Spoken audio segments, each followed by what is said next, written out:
കുമ്മണ്ണൂർ നടക്കാങ്കുന്ന് ശ്രീ ഭഗവതി ക്ഷേത്രത്തിലെ മീനഭരണി മഹോത്സവം ഭക്തിനിർഭരമായി. മീനഭരണി നാളിൽ കിടങ്ങൂർ ശ്രീ സുബ്രഹ്മണ്യ സ്വാമി ക്ഷേത്രത്തിൽ നിന്നും നടക്കാങ്കുന്ന് ദേവി ക്ഷേത്രത്തിലേക്ക് കുംഭകുട അമ്മൻകുട ഘോഷയാത്രയും നടന്നു.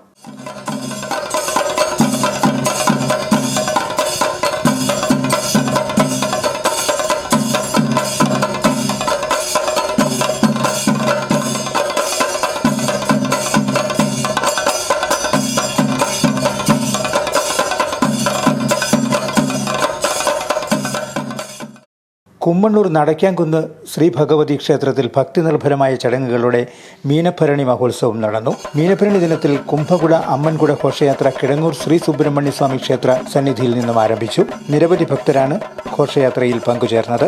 വ്രതശുദ്ധിയോടെ കുംഭകുടവുമേന്തി ഭക്തർ ഘോഷയാത്രയിൽ പങ്കുചേർന്നു.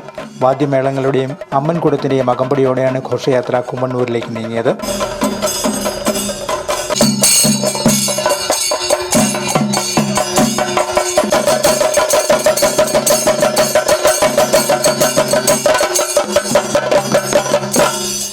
കുംഭകുട ഘോഷയാത്ര ക്ഷേത്രത്തിലെത്തിയതിനു ശേഷം കുംഭകുട അഭിഷേകം നടന്നു. തിരുവാഭരണം ചേർത്തിയുള്ള ഉച്ചപൂജ ദർശിക്കാൻ നിരവധി ഭക്തരെത്തി. ഭരണി സദ്യയും തുടർന്ന് നടന്നു. വൈകിട്ട് ദീപാരാധന, കളമെഴുത്തുപാട്ട്, തിരുവാതിരകളി, കോൽക്കളി, ഗരുഡൻ തൂക്കം എന്നിവയും മീനഭരണി ആഘോഷങ്ങളോടനുബന്ധിച്ച് നടന്നു.